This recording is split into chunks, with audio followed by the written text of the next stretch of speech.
At ngayon mga idol, papasok na po kami sa loob sa bayan ng Placer. Ayan na po ang Placer, kitang-kita no. At mayroon din kaming kasama sa Pilipinas, sa ibang kumpanya, yung Cinderella na humingi ng pang-ulam. Kasi sila patungo ng laot. Ayan po. Ayun. Alis na, nabigyan na po namin ng pang-ulam. Kanilang bangka pala mga idol, silipin natin.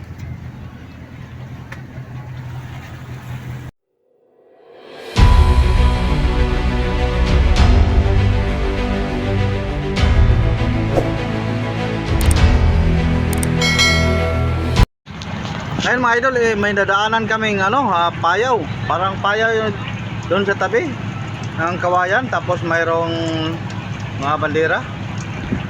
Ayun, nilapitan ni Kapitan. Baka mayroong kabuhayan o isda. Subukang mag-arya ng mga undak-undak. Hindi natin masyadong mga idol dahil maulan. Andito po ako sa taas ng trapal. Yan, mamaya pag lapit na zoom natin. Mamaya malapit na. May namiti. Uling. Ayan mga idol. Pero medyo natalya na po ito mga idol dahil may lubid. At wala pang sumibad sa kanilang area. Lagi mga bariyan nila Noon mga idol, mga 2020 man siguro. Kita din kami ng tulad ng ganyan pero malaki mga idol, marong natawag na payag.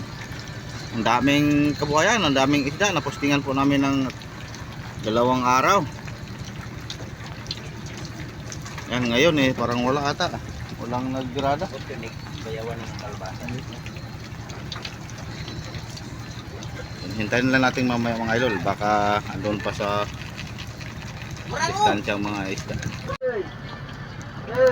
Ayun, walang kumain sa idol natin. Kainan. Guyuron! Ayun po mga idol, iniwan na namin yung nakita namin, tinatawag namin balsa o kawayan. Wala pong silong-silong na isda. At kami diretso na sa paglabiga. Yan ang location pala natin sa ngayon mga idol. Nasa 08129 pa po tayo. 40-35 po ang sa gitna natin. Siguro mga susunod na araw pa kami makarating doon sa tabi. Ayan, balik tayo sa loob ng pilot house dahil umulan mga idol. Tomorrow. Nadaanan namin yung sa lubong namin yung kaibigan namin dito sa 0127 na MSB Fishing. Humingi ng kunting kabuhayan.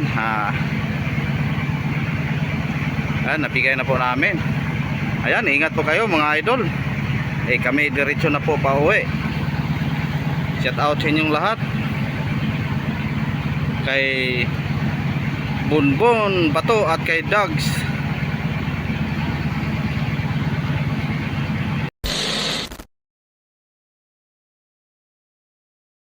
Idol, papasok na po kami sa Placer. Dito na po kami sa kalupaan ng Surigao. Ayan po. Magandang umaga po pala sa inyong lahat. Kumusta po kayo? Ayan, busy-busy na po ang mga kabataan. A few moments later. At ngayon mga idol, papasok na po kami sa loob sa bayan ng Placer. Ayan na po ang Placer, kitang-kita no. At mayroon din kaming kasama sa Pilipinas, sa ibang kumpanya, yung Cinderella na humingi ng pang-ulam. Kasi sila patungo ng laot. Ayan po. Ayun. Alis na, nabigyan na po namin ng pang-ulam. Kanilang bangka pala mga idol, silipin natin. Ayun pa, hindi makita, andun sa isla. Ayun, pasensya na po, mayroong sinampay na nakaharang. Ayun. Kita natin ang kanila, isong natin mga idol. Ayun po ang kanilang bangka. Yan, Cinderella Typhus GC. Kababayan din namin mga idol, Cagabayawan City. Ayan. Ayan, nasa loob namin. Ito kay pa palabas na doon sa Bukas Grande.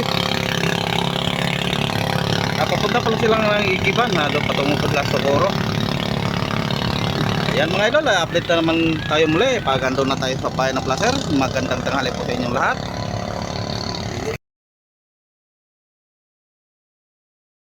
At ngayon po mga idol, nandito na po tayo sa Bayan ng Placer. Karating na po kami. Magandang hapon pala sa inyong lahat.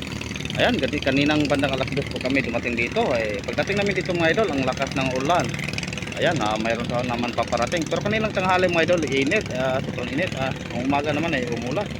Ako, iba kasi ang klima dito mga idol. Ayan, papalubog na po ang araw. At mayroon ding mga bangka dito nakatambay mga idol. Sa gilid natin. Taga Dinahican, kababayan po ito ni Idol Romsil TV. Yun pa sa unahan. Yung sinahan, parang taga General Santos ata. O taga Dinahican din pala. Yan, pero wala dito si Idol Romsil mga idol. Dun sa tabi, tingnan natin sa tabi. Wala. Siguro nakalaot na. Ayun, sayang di din kami nakasabay na lumaong dito. Ayan po, muna ang mga update din sa ngayon mga idol. Maraming salamat. Siguro sa sunod natin mga video mamayang madaling araw sa pagbinta na namin ang aming mga isda. Samahan nyo na rin kami mga idol. Aming pagbinta sa aming mga isda hanggang matapos. At yan lang po muna. Ingat-ingat po kayo. God bless inyong lahat. Babo.